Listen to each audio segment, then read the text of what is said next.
today we'll be doing a technique session together.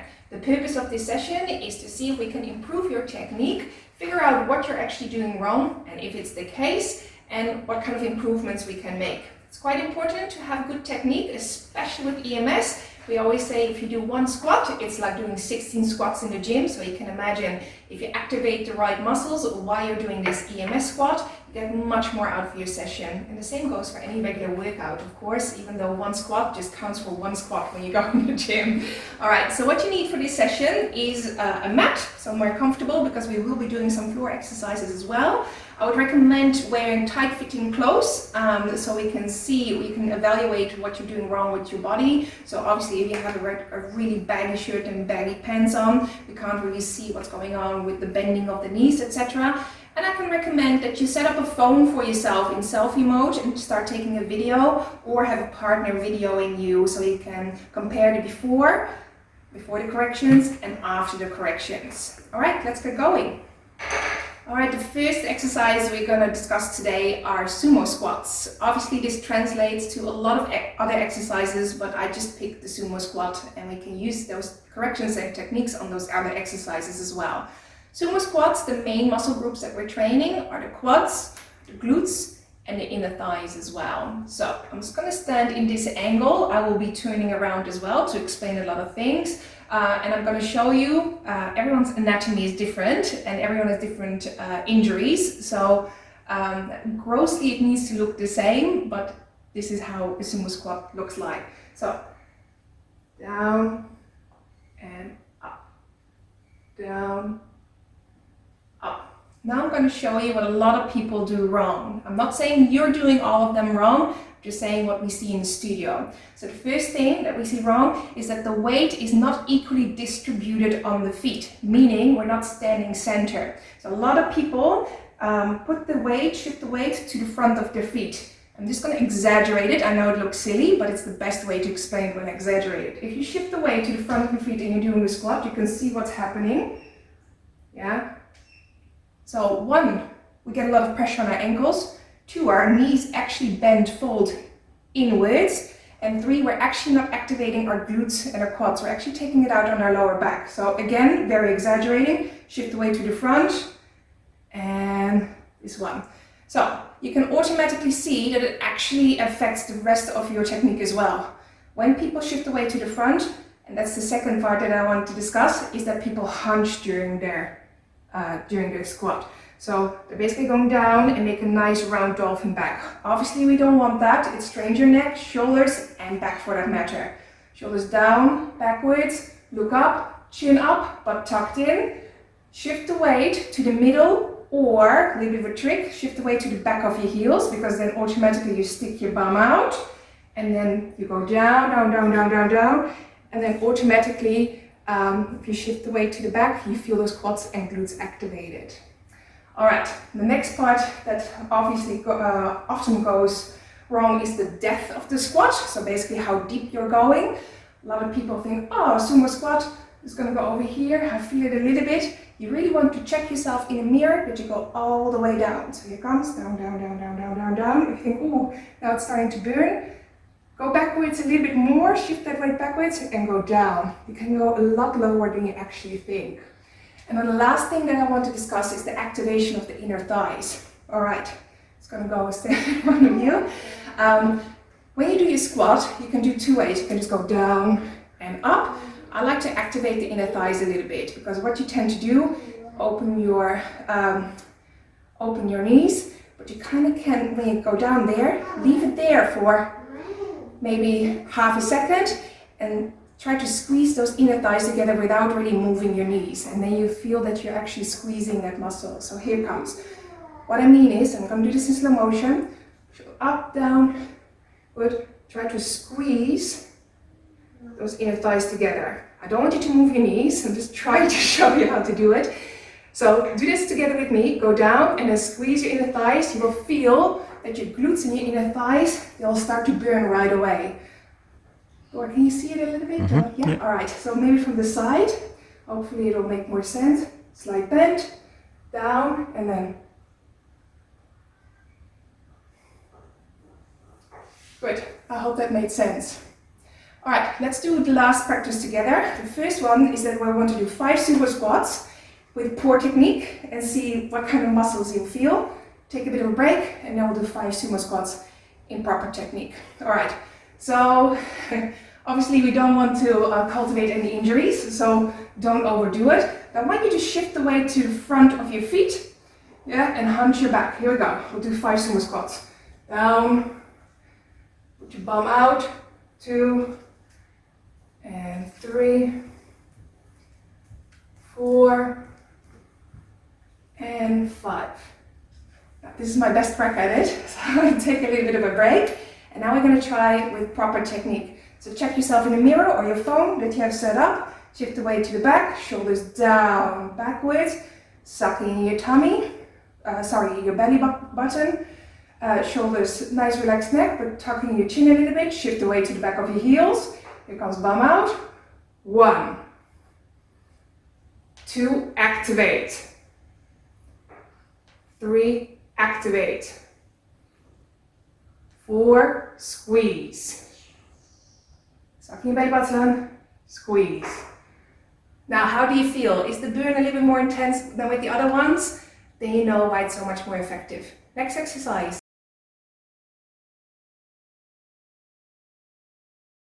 Our second exercise is the donkey kick.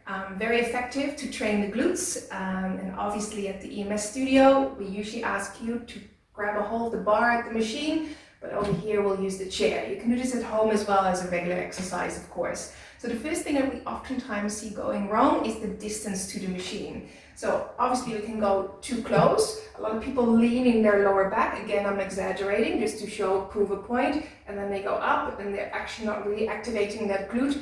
They're basically just hanging in their vertebra. Yeah. The other part or the other direction is that they go too far. They really try to stretch very far, stick their bum out, let the leg hang over here and think they're actually, again I'm exaggerating, and think that they're activating that glute, but really they're not. Yeah. So what I want you to do is stand in this angle. For me that would be around about 1 meter apart. And that brings me straight to the second part that oftentimes goes wrong. Some people really bend their knee too much, but the most that we see is that people actually hang in their knee in the ligaments there. They actually lock them up. One, it's not very good with EMS. You always want to have a slight bend in there so we can activate those quads and hammies against the impulse. But even at home, it's just not good for those ligaments.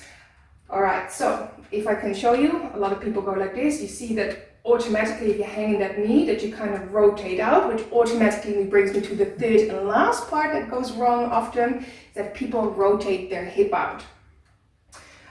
So a lot of people, and it's good, they want to try to go as high as possible. They really want to do that exercise quite well, but actually bypass the activation of that glute. All right, so I'm going to exaggerate. So what oftentimes I'm just going to get the proper distance, but hang in that knee and then go as high as you can, and then rotate that hip out to the side. You can actually see them in the mirror that one arm is straight on the bar, the other one is completely bent, and they go like this. What you actually do is you actually feel a stretch. It's more of a stretch than anything. And I feel a lot of pressure in my lower back. A little bit of oblique is actually trained, but not much glute at all. Maybe a little bit, but not much. All right. To get the major muscle of the glute activated, what you want to do is stand up straight. Don't crunch up your shoulders. Keep them nice and relaxed. Relax neck. Tuck your chin in a little bit. Slight bend. And then keep your hips straight. Again, check in the mirror or your phone that you have set up. Suck in your belly button, nice tight core. Legs straight out, and then you lift it up without moving your hips, lower back or your chest, going to the left or the right. Yeah. So my advice would be is to go up where you feel your hip stopping, and then add in those extra couple of centimeters. And that brings me to the last one. Some people actually just bend their knee, just keep it nice and relaxed, and go up like this, which is good. It actually trains a different part of the glute, but I'd rather have you putting like a weight or a ball in there, a squishy ball, and then go up. But there are two different types of exercise: completely bent and up, and completely straight and up. All right.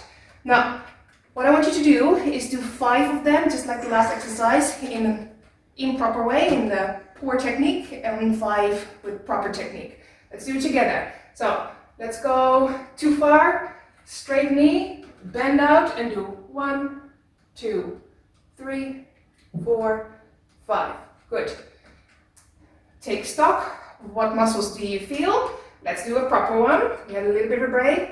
Here it comes. Sucking your belly button up and 1, 2, 3, 4, 5. Good. Now, how do you feel? Do you feel that glute now?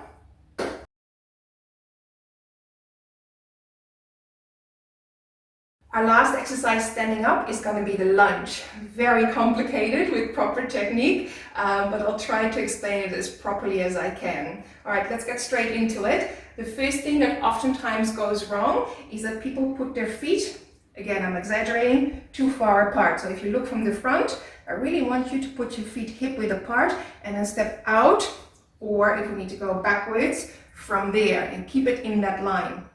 A lot of people actually move out of the line of the body, out of the hip width apart, and then basically make a lunge like this. You can see, at least I hope you can see, that you're actually not activating that glute. You're basically just hanging in your joints and ligaments and not doing a proper lunge.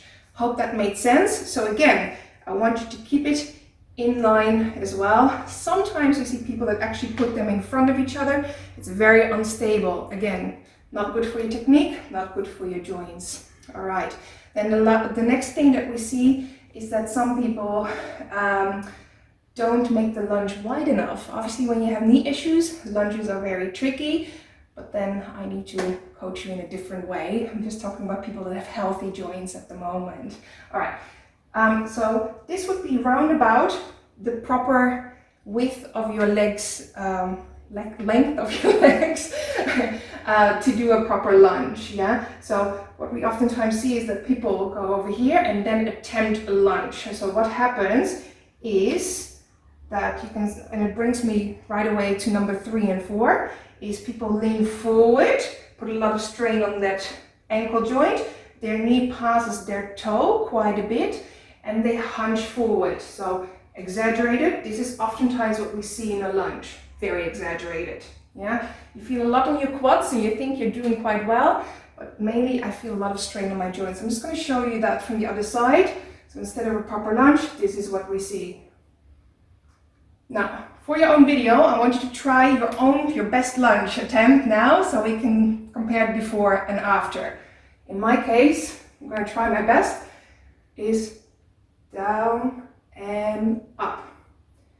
Down and up. Now I'm going to try to explain what a proper technique is of a lunge. So again, hip width apart, we already discussed this. Nice wide step. Good, so what I usually have is that my knee is just behind my ankle from the side. So nice wide step. What I do is to tuck my hips in a little bit so I activate my lower core, so I don't hang in my lower back. So tuck your hips in, suck in your belly button, shoulders, posture, very important.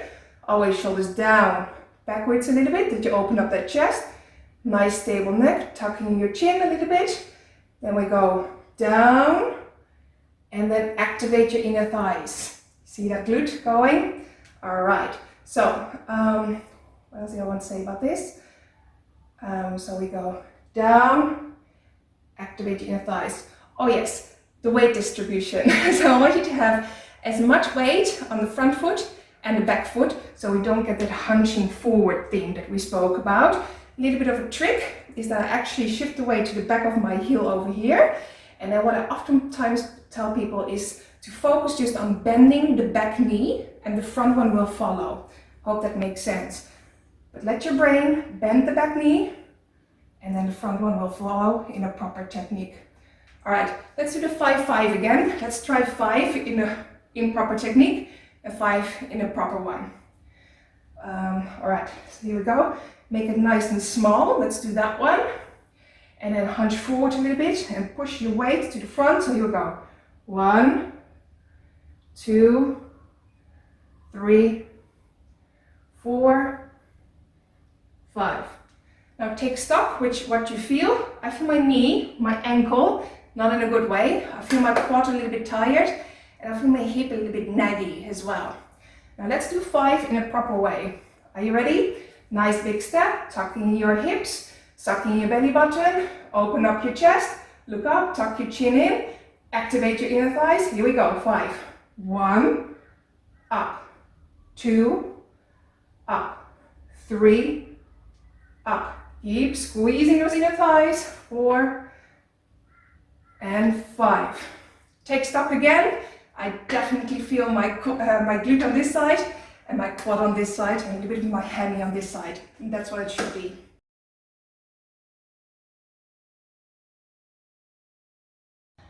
Alright, we're on the floor now for our last 3 exercises, and we're going to start with our lower leg lifts. If you have back pain, this might be one that you want to skip unless you're really committed to having it in perfect form.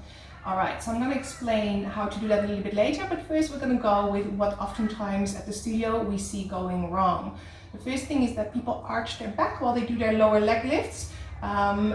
They basically are not activating their lower abs. They're trying to lifting out from basically arching their back, which we'll show you later on. They're not activating their glutes as well. Again, taking it out on their lower back. And the third thing that oftentimes goes wrong is that we don't see enough of a lever basically of the legs. It's not going low enough. All right, so if I lie down, the first thing I want to show you, like I said, a lot of people arch their back. I'm going to try this as best as I can without injuring myself. Or can you see the arch? Yep. Yeah. All right. So normally you have your arms in front of your bum, but just because I want to show you, I'm going to take my arms up. So you can see the arch and then people lift up their legs. Oh, try it yourself with being really careful. Lift up your legs and feel how your lower back feels. Very painful. So what I want you to do to correct that is actually lift up your bum and rotate your hips and push your lower back into the floor. Try that again. Arch. I hope you can see. I'm going to exaggerate it now. Lift up your legs, tucking those hips, and push that lower back into the floor. Can you see that, Thor? Yes. Good. Excellent. This time around, I want you to take your hands, and I always use this shape, and basically I'm going to cradle my hip bones with that. And actually what it does, it helps you to tuck in those hips while you're doing those lower leg lifts. Hope that makes sense because we're elevating it a little bit. Still want you to actively rotate those hips upwards. Yeah. So activate your upper abs, and also I want you to activate your lower abs. So what you do is you obviously lie nice and relaxed. I don't want any neck strain. Start with pushing your legs up, and I want you to squeeze your buttocks as tight as you can. Push your inner thighs together. All right. I always prefer to look up because that automatically strains or activates my upper belly, yeah, without straining your neck. So you don't have to look up like this. Nice stable neck. Again, push that lower back into the floor before you do anything. Check, double check yourself. Activate those abs, top abs, lower abs, and then go down, down, down. Squeeze your buttocks and up again. Do you see that nothing in my back or my upper body is moving? I'm just using my lower abs. And up, down, up, down. What I do is when I go down, I push my lower back in there even more and lift those hips up. Do you see me squeezing my bum? That's how you protect your core or your back. Squeeze, up, squeeze, and up, squeeze, and up. Hope that made sense. Let's give that a go, 5 to 5. Now, normally I would say, like we used to do 5 in an improper way, but I really don't want you to sprain your back. So I just want you to do the exercise like we did before, that you try to lift up your legs, don't stretch them out, and feel what kind of pressure it gives on your back. And then I want you to push that lower back in, cradle your hips, keep those hips tucked in, upwards, look up, sucking your lower abs, activate that, squeeze your bum, up, and do 5. 1, 2, 3, 4, 5. See how you go.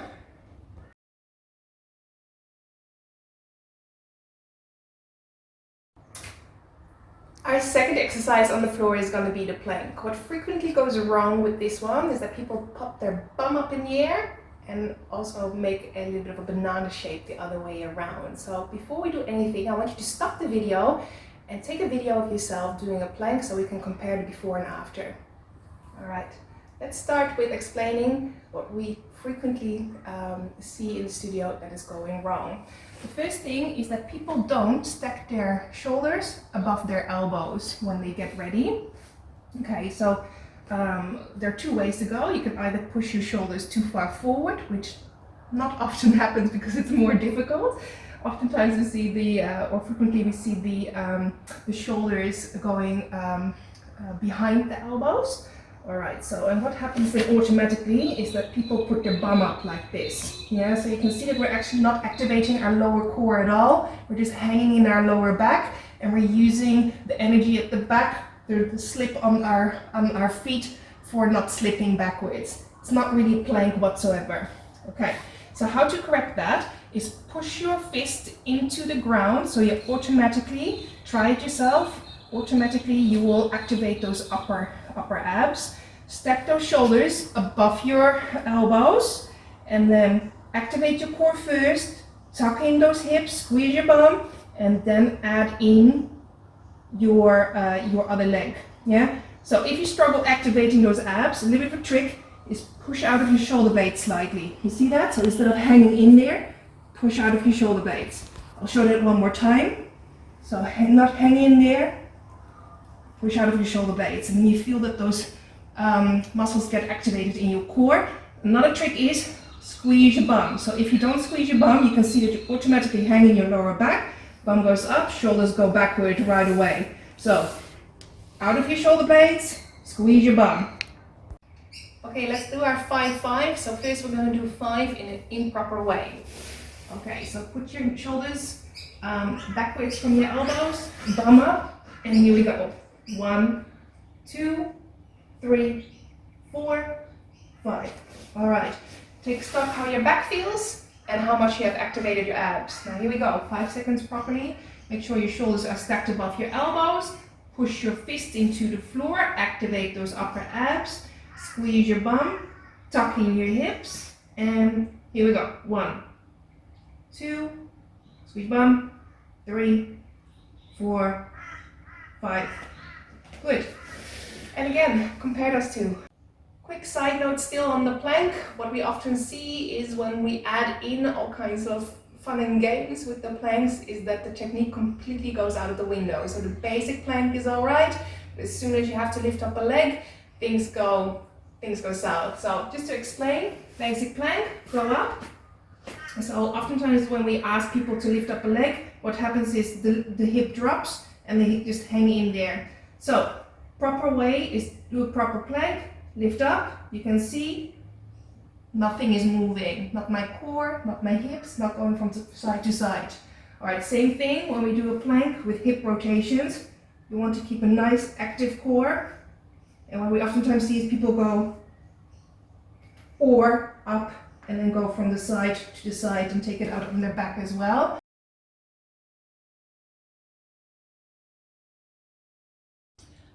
Last exercise on the floor is going to be our crunch. So what we see is that a lot of people, again, take it out of their lower back. So we're not going to show you this time, but that they have the arch in there and then try to lift up from their back.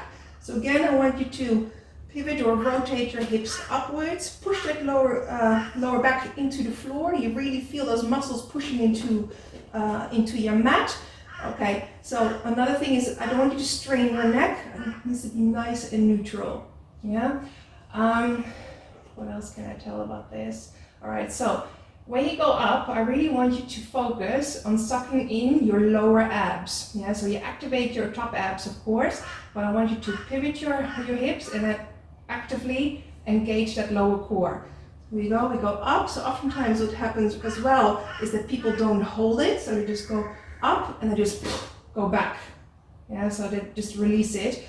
The going up is important, but at least as important is the controlled going back. That's really when we engage the core. So squeeze your bum, pivot those hips, activate that lower core, activate those up, crunch and back, and up, hold and back, and back. Try to exhale when you go up,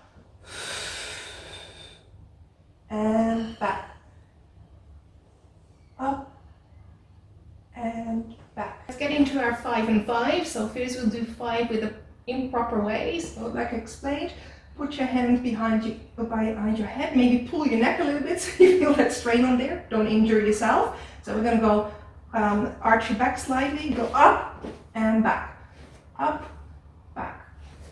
3, 4, 5.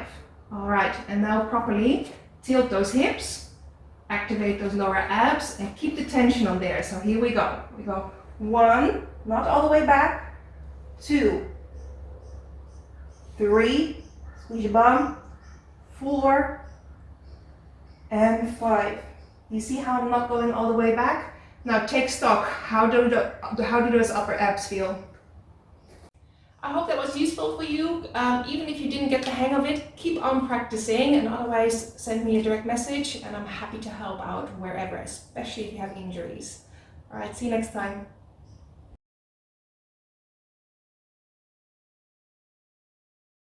And here is our little mini challenge. So it's an exercise we used to do at gymnastics a lot. You can actually incorporate a push-up as well, but since I have a bit of a shoulder issue, I might just leave it for today. I'm going to explain how to do this first. Please make sure that your technique, as explained before in another episode, is properly, so that we don't have any back pain after doing this. So it might be that you can only do 2 in a row. So the challenge is going to be, I want you to be able to do this 10 times in a row with good technique. All right, so we're going to start with a little banana. So you're going to lie on your back, again, tipping those hips or tucking those hips, excuse me, and then push your lower back into the floor. Arms up, legs up, banana. Try to actually balance on your hip bones there. Rotate up into banana, and then you rotate without using this arm back into a banana. Then we're gonna do what we call a scissor. Go back into your banana, up again, and up. Now, so we're gonna do first with bent knees. I'm gonna go back again, straight knees. Straight knees. Keep going. Bent knees. 1 forward and backwards, or right, left, is 1 go. Oopsie. Straight legs, sorry. And up. So, hope that made sense. And I want you to go 10 times backwards and forwards without, with keeping proper technique. Good luck. Let me know how you go.